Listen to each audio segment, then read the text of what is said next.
Okay, now that you have your messaging on point, let's talk about the 4 types of content that you need to be creating weekly to build a thriving content ecosystem. So, as you remember previously, our content ecosystem is all of these different types of content that are moving people through the marketing funnel, that everything is feeding one another to create consistent flow of clients, consistent cash flow, and building a very strong community and personal brand. So if we want to make sure that that is happening, there are 4 types of content that we need to be creating weekly. Okay. Number 1 is reach content. These are the posts, lives, and reels that is going to get your content in front of the right eyes. Remember, those soul matched, right match clients to grow your audience and awareness around the problems you solve in your brand. Right here, we did a challenge inside of 5-Figure Month Society called the Reach More Heartbeats Challenge. I am giving you exclusive access to that here. So you can click on this link and it'll go through how you can use Reels and exactly what to do each week, how many to post, what type to post, the whole thing, how to find trending audio, how to get your content in front of more heartbeats, all included there. So we're going to talk about, the marketing strategy, which is similar to that, but that training right there will break down exactly how to do this with your reels, because short form video, whether it's reels or you're on TikTok or wherever, is going to create maximum benefit for getting your eyes in front of more people. So are carousels. Carousels and reels are your golden ticket to reaching more heartbeats. Okay.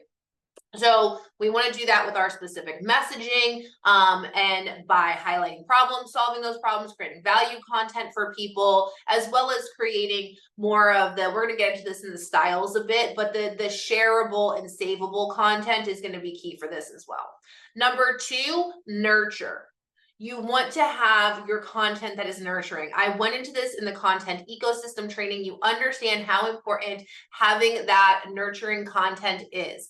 This is going to be the post, lives, real stories that help you build the know, like, and trust factor with your audience so they fall in love with your brand and your offers and feel safe buying from you. Type 3, this is the conversion content. These are the post, lives, reels, and stories that activate your followers to inquire about your offer. This is where the sales copywriting is going to come into play, or jump in tits first, screaming, hell yes, this is what I've been looking for. These are the sales posts.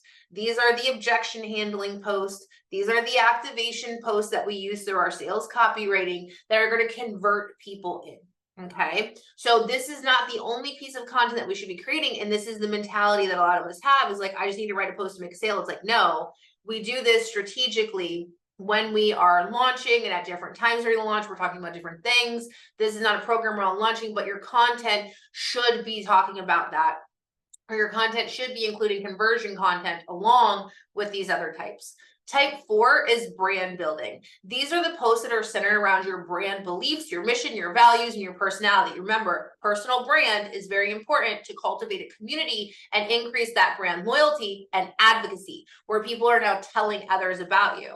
Also, this is the long-term game where you are going to generate more effortless sales in the future and give you freedom to sell more than coaching and expand into different projects and diversify your income streams.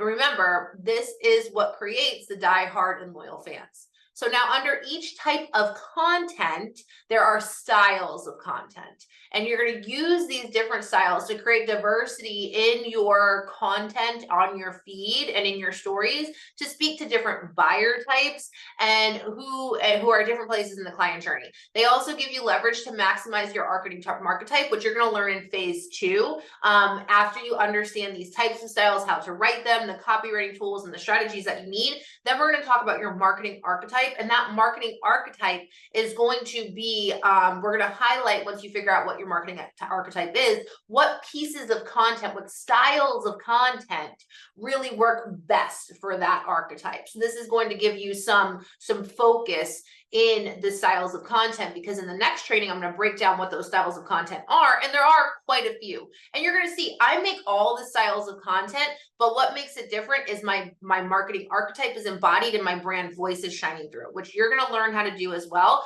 But there are some pieces of content that I make way more of because they're more aligned with my marketing archetype. And it just makes sense.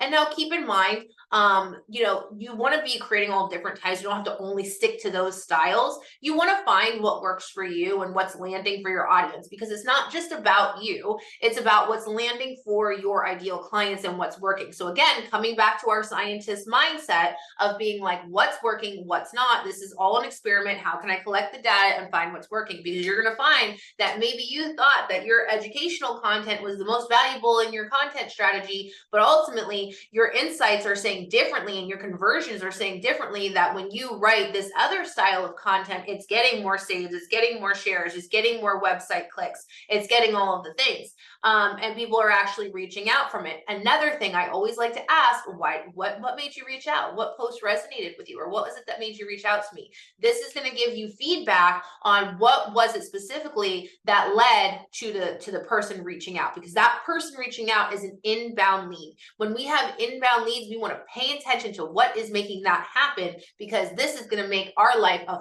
flip ton easier and create so much less need for us to be doing outbound marketing and letting some of these people come to us.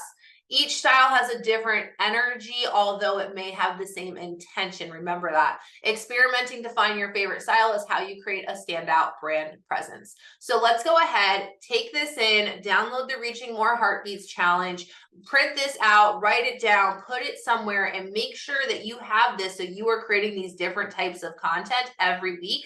My suggestion is to focus about 60% of your content around nurturing, the rest around like 20% around reach, and then 10% around brand building and 10% around conversion. This is going to be really great, because in our stories, when we get into the stories trainings, this is going to be where you sell primarily. Your feed is where you nurture, grow your audience, build that know, like, and trust factor, build offer awareness, brand awareness. But in your stories is where you are selling every single day and having strong direct call to action to buy the thing, right? So we want to be getting more people into the stories, as well as building brand awareness and having those smaller, like 10% of our content is where we're converting, but building that know, like, and trust factor on our feed is critical. So let's go ahead and move into the next training where I break down the styles and we'll go deeper into what to be sharing on your feed every day.